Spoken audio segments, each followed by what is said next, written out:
सभापती महोदय, एका अत्यंत गंभीर विषयाकडे आपल्या माध्यमातून लक्षवेधीच्या माध्यमातून लक्ष वेधू इच्छितोय।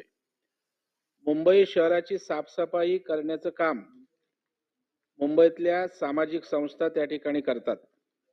मग त्याच्यामध्ये महिला सहकारी संस्था आहेत, महिला बचत गट आहेत, बेरोजगारांच्या सेवा संस्था आहेत, अपंग आहेत आणि सभापती महोदय घराघरातून किंवा परिसरातून कचरा गोळा करून स्वच्छ मुंबई प्रबोधन अभियान अंतर्गत या ठिकाणी हे काम करतात।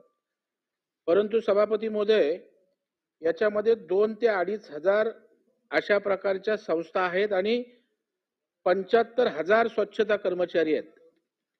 परंतु मला कळत नाही की आता एकच ग्लोबल टेंडर काढतायत आणि ते आहे 1200 कोटीचं 4 वर्षासाठी। म्हणजे त्या ज्या सफाई आता चालू आहेत, ज्या संस्था करतायत, कर्मचारी करतायत, त्यांना 6,000 रुपये भाई मिळतात वर्षभराचे, ज्याच्यामध्ये साधन सामुग्री करता 5,400 आणि 600 मासिक अनुदान, म्हणजे 6,000 रुपये त्यांना आपण वर्षभराचं देणार आणि हे 1200 कोटी मध्ये प्रत्येक कर्मचाऱ्याला 21,800 रुपये देणार। म्हणजे 6,000 रुपयात जे काम चालू आहे ते तुम्ही 21,800 ला देणार आहात। त्याचबरोबर तुम्ही त्या ठिकाणी 75,000 त्या ठिकाणी सर्वसामान्यांवर बेरोजगाराची कुऱ्हाड त्या ठिकाणी आपण चालवणार आहात। या संदर्भात सभापती महोदय, मुंबई महानगरपालिकेने 16 फेब्रुवारीला निविदा प्रक्रिया सुरू केली आणि 7 वेळा पुन्हा रिस्पॉन्स न आल्याने पुन्हा त्या निविदा मागवल्या गेल्या। हे फार मोठी प्रभावशाली कंपनी आहेत। त्या कंपन्या कोण आहेत त्यांची नावं मला या ठिकाणी पाहिजेत। आपण दस्तक वस्ती समन्वय समितीने या संदर्भात सुधाकर शिंदे अतिरिक्त आयुक्त यांना निवेदन दिलंय। या चळवळीत बेरोजगार सेवांच्या काम करणारे नंदकुमार काटकर त्यांचे नेते आहेत, त्यांनी त्या ठिकाणी पत्रकार परिषद घेऊन हा विषय त्या ठिकाणी चव्हाट्यावर आणून न्याय मागितलाय। बाळासाहेब घाटगे, स्वप्नील पाठक हे सारे जे या विषयासाठी काम करतात त्यांनी ही भूमिका या ठिकाणी मांडलेली आहे। माझे आपल्या माध्यमातून सांगणं आहे की उत्तरामध्ये काय आपण देताय, उत्तरामध्ये असं सांगताय कामाची गुणवत्ता व परिणामकारकता याची जबाबदारी निश्चित करणे शक्य होत नाही। म्हणजे 2013 पासून हे प्रबोधन स्वच्छता अभियान सुरू आहे आणि 11 नंतर 13 नंतर आता 11 वर्षांनी जाग आली आपल्याला की त्यांची परिणामकारकता आणि गुणवत्ता त्या ठिकाणी बघता येत नाही। या संदर्भामध्ये रीट पिटिशन पण या बेरोजगारांनी त्या ठिकाणी दाखल केलेलं आहे। माझी पहिली मागणी या ठिकाणी आहे की तात्काळ या टेंडरला त्या ठिकाणी स्थगिती देणार आहात का आणि मुंबईचे बेरोजगार सेवा संस्था असतील, महिला बचत गट असतील, अपंग असतील, त्याचबरोबर सामाजिक महिलांची मंडळं असतील, उत्तम पद्धतीने काम करतात सभापती महोदय। बरं, कुणाची मागणी नाही, कुणाची त्यांच्याविषयी तक्रार नाही, अचानक एकदम जादूची कांडी, एकदम 1200 कोटीचं कॉन्ट्रॅक्ट आणि प्रत्येक कामगाराला त्या ठिकाणी 21,800 रुपये, म्हणजे 6,000 जे काम सुरू आहे ते 21,800 करणार 4 वर्षाचं भाई। पण ते पण कामगार आहेत ना, जे आता करतायत प्राप्त परिस्थितीत, त्यांनाही तेवढा दिला पाहिजे। त्याच्यामुळे पहिलं म्हणजे टेंडरला स्थगिती देणार का, ती स्थगिती आपण द्यावी अशी माननीय मंत्री महोदयांना त्या ठिकाणी विनंती आहे। कारण 75,000 लोकांच्या पोटापाण्याचा त्या ठिकाणी सभापती महोदय प्रश्न आहे, ती स्थगिती आपण द्यावी अशी विनंती आहे। दुसरं जे आहेत त्याच सेवाभावी संस्था, महिला बचत गट यांना काम सुरू ठेवावं आणि 6,000 त्यांना फक्त मानधन आहे, त्याच्याऐवजी त्यांना जर 21,800 द्यायची तुमची मानसिकता झाली तर ते 21,800 या लोकांना द्या किंवा ते 15,000 पण त्या ठिकाणी काम करतील, म्हणजे पैशाचीही बचत होईल आणि ते बेरोजगार आणि या महिलांना सुद्धा काम त्या ठिकाणी मिळू शकेल। तर तशा प्रकारे त्यांचं मानधन त्यांना जो काही पगाराच्या स्वरूपात देतो तेही त्या ठिकाणी आपण वाढवणार का, अशा प्रकारचा माझा दुसरा त्या ठिकाणी प्रश्न सभापती महोदय आहे। आणि मी अपेक्षा करतो की या संदर्भात अनेक मुख्यमंत्र्यांनाही पत्र आमच्या मुंबई फेडरेशनचे अध्यक्ष बाळासाहेब घाडगे यांनी दिलेला आहे आणि प्रत्येक आघाड्यांवर त्या ठिकाणी यंत्रणांना पत्र दिलेली आहेत. त्यामुळे हा विषय गांभीर्याने घेऊन माझ्या या 2 मागण्या या ठिकाणी पूर्ण कराव्या. कारण 75,000 लोकांच्या रोजीरोटीचा प्रश्न, एका माणसाला तुम्ही ताकदवान करणार आहात, त्याला 1200 कोटी देणार आहात की 75,000 लोकांचा रोजगार आपण सिक्युअर करणार आहात. या 2 ज्या गोष्टी, टेंडर रद्द करणं आणि यांचं मानधन वाढवून देणं, यावर माननीय मंत्री महोदयांनी त्या ठिकाणी आम्हाला दिलासा द्यावाची विनंती. सभापती महोदया, मुंबई शहरामध्ये लाखो लोक झोपडपट्टीमध्ये राहतात आणि या लोकांकडे देखील, या झोपडपट्टीमध्ये देखील स्वच्छता असावी या कारणामुळे 2001 ला काही निर्णय घेण्यात आले आणि त्याच्यानंतर स्वच्छ मुंबई प्रबोधन अभियान हे 16/1/2013 ला स्थायी समितीचा 965 क्रमांकाने ठराव घालून हे मंजूर करण्यात आलं.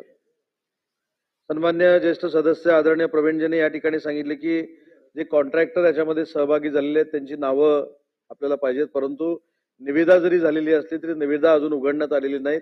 त्याच्यामुळं 4 कंपन्यांनी त्याच्यामध्ये सहभाग घेतला एवढंच माहिती आहे, परंतु त्या निविदा कुठच्या आहेत, कोणाला मिळाल्या आहेत किंवा काय याच्यावर कसलाच निर्णय झालेला नाही. परंतु आज सन्मान्य सदस्यांनी जी भूमिका या ठिकाणी मांडली की जी संस्था किंवा ज्या स्वयंसेवी संस्था या ठिकाणी काम करतायत त्यांच्यावर अन्याय होणार नाही किंवा अन्याय होऊ नये ही भूमिका आपली आहे आणि तीच भूमिका शासन म्हणून आमची आहे. या संपूर्ण जे काही टेंडर असेल, निविदा असेल, ते किती कोटीचा आहे, त्याच्यामध्ये काय काय इन्क्लूड केलेलं आहे, याची सगळी माहिती घेतल्याशिवाय, पारदर्शकपणाने माहिती घेतल्याशिवाय ही निविदा उघडू नये अशा सूचना महानगरपालिकेला दिल्या जातील.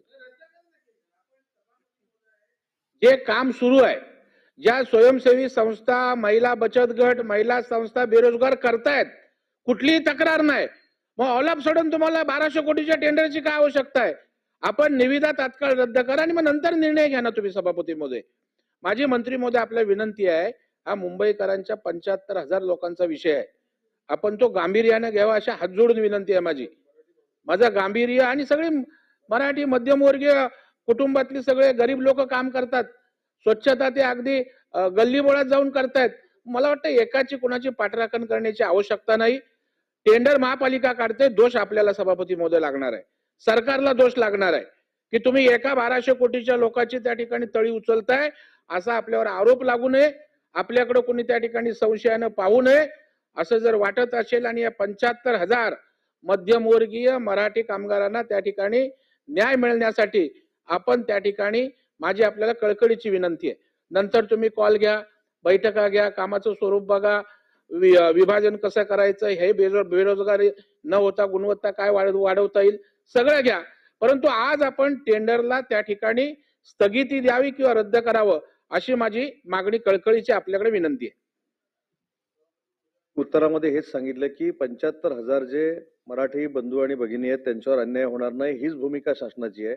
परंतु ही निविदा निघालेली आहे, 4 कंपन्या त्याच्यामध्ये आलेल्या आहेत, ते कशा पद्धतीने त्याला स्थगिती द्यायची याच्या कायदेशीर बाबी देखील तपासून बघितल्या जातील.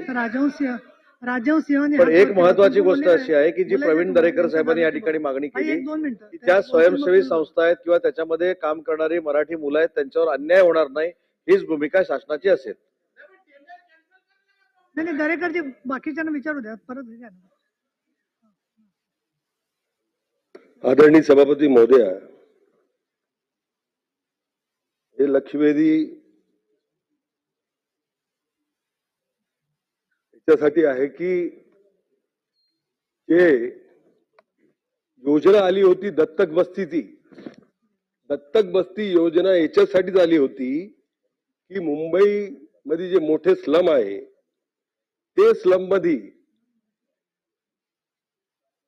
साफसफाई व्यवस्थित व्हायला पाहिजे, स्वच्छता शौचालयाचं व्हायला पाहिजे. बोलायला लागले तुम्ही? हा, मैं मराठीत बोलतो, हिंदीत पण बोलतो. शौचालय की स्वच्छता व्यवस्थित होनी चाहिए और इसके लिए ये योजना लेकर आई गई थी. इस योजना में वो चाहे महिला बचत गट हो, तमाम संस्थाओं को इसके लिए लाया गया था कि उन संस्थाओं को भी लाभ मिले और मुंबई के स्लम की स्वच्छता का काम। आज वो जो टेंडर लाया जा रहा है,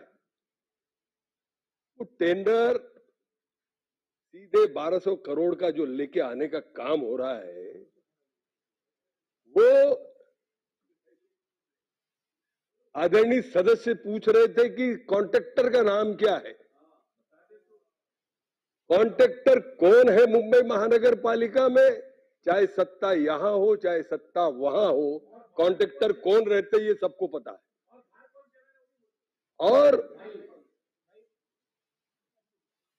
और मेरा ये कहना है कि जिस प्रकार से ना कोई कंप्लेन हुआ है, ना दत्तक बस्ती के बारे में कोई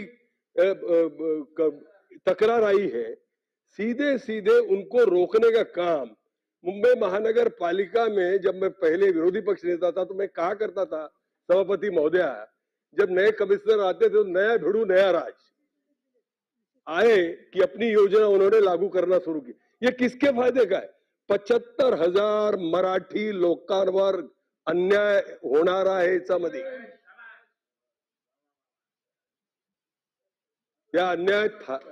हे अन्याय थांबवण्यासाठी आमची सरकार भक्कम आहे आणि सरकार ह्याला स्थगित देणार, माननीय मंत्री देणार, या आम्हाला खात्री आहे, या आम्हाला खात्री आहे। झालं का? चला झालं नाही, वेलमध्ये- इस प्रकार से मैं माननीय मंत्री जी से निवेदन करना चाहूंगा कि ये सभागृह ये निर्णय ले सकता है कि इसको तुरंत ये टेंडर रोकने का काम किया जाए।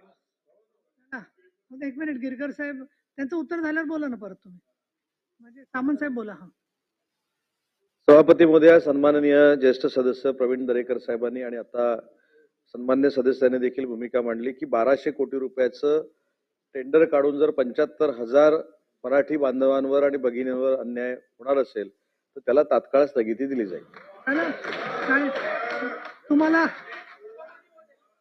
थांबा गिरकर भाई, गिरकरांनी झालं झालं.